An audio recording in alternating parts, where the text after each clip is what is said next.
So you've set off on this incredible adventure of new worlds. You've gone around, you've killed your guys, you've swam to shore, you've got on the island of Eternum, and you're like, what do I do now? Because the game is just unbelievably massive. So, in today's video, we're going to break down some of the tips that I have for beginners or new players coming in a new world.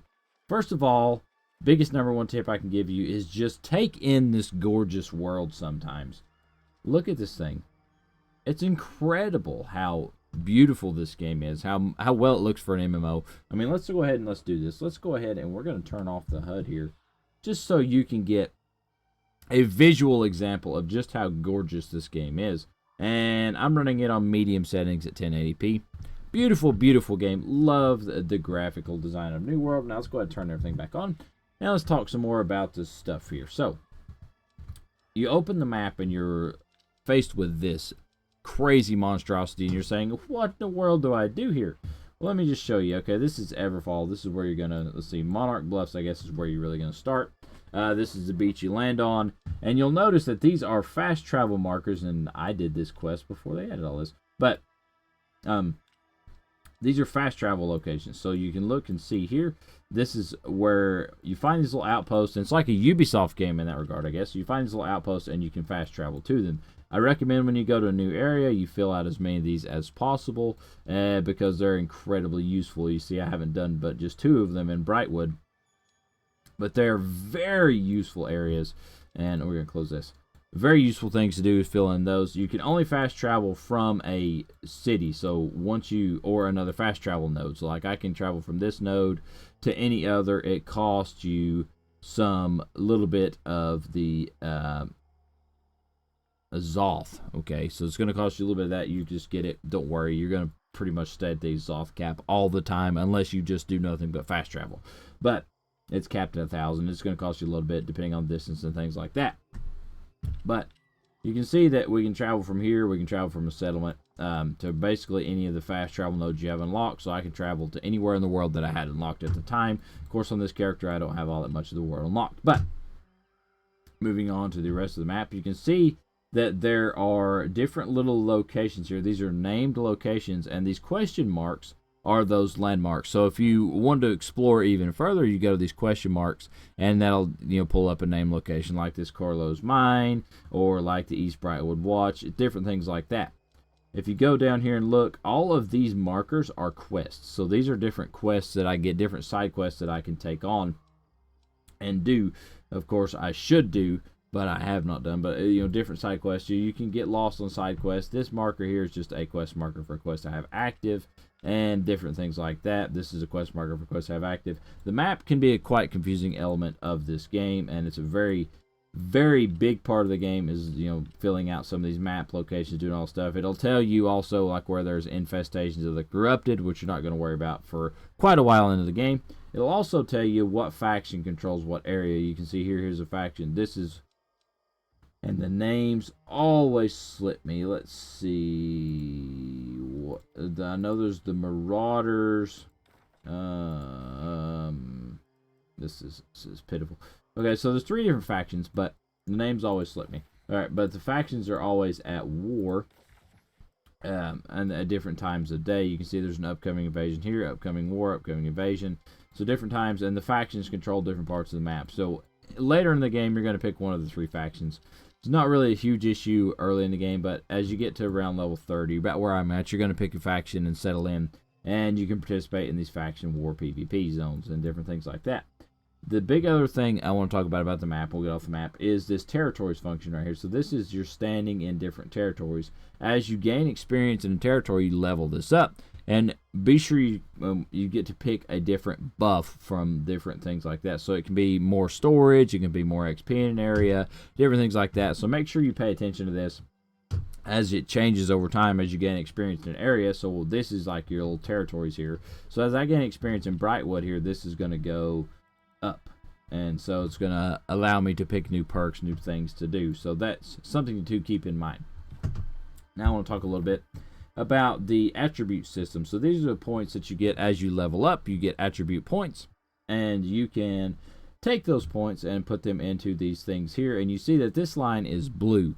And so what that means is that actually my armor has given me most of this strength. And so I can actually, or my weapon here, the axe I think gives 18. Yeah.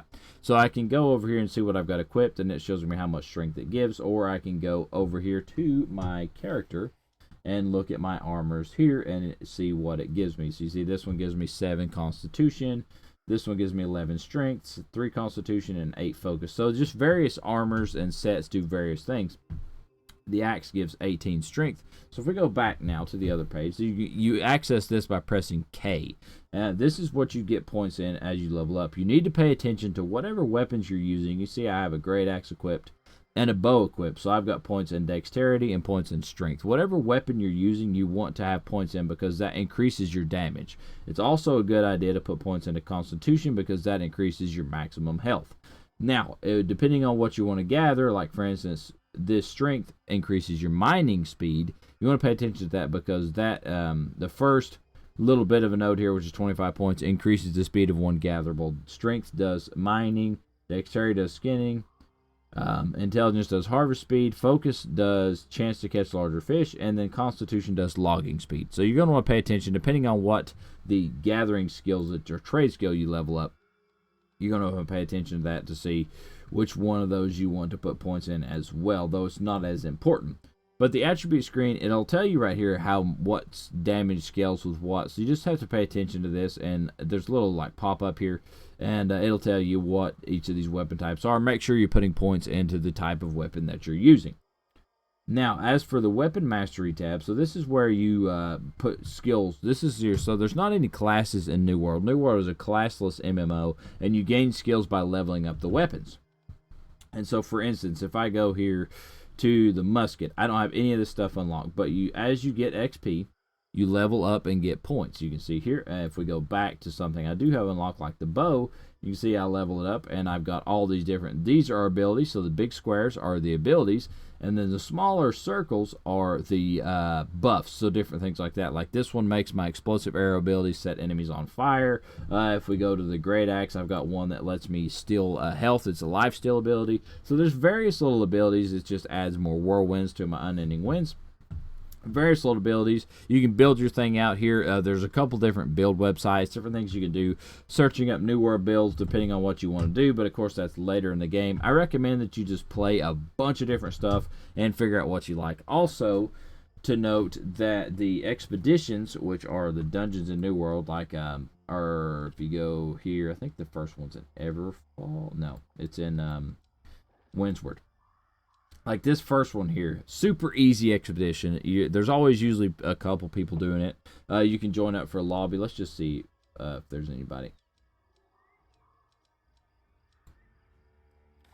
Anybody doing it right now? Yeah, so here's a lobby. So usually there's a lobby or two for it.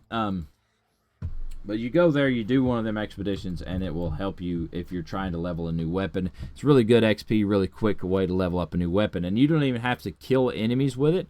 So what you can do is, especially if there's like a level 65 carrying the expedition, you just equip the weapon and hold it in your hands, and you're going to get the XP for that weapon. So that's something you can do if you feel like you need to kind of boost up your weapon, if you will, or to do different things like that.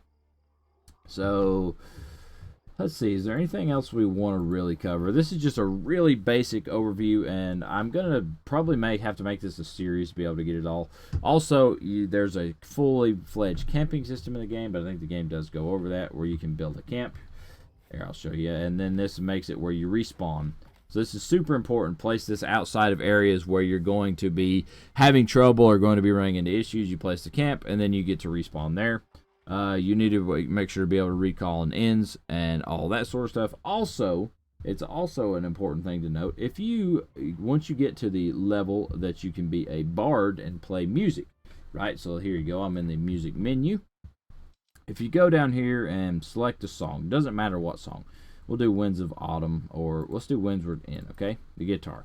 If you look right here, you see this reward. It says no effect. But if I go down here, I can select either Decidedly Dexterous, which increases gathering speed, or Territorial Triumph, which increases my territory standing bonus.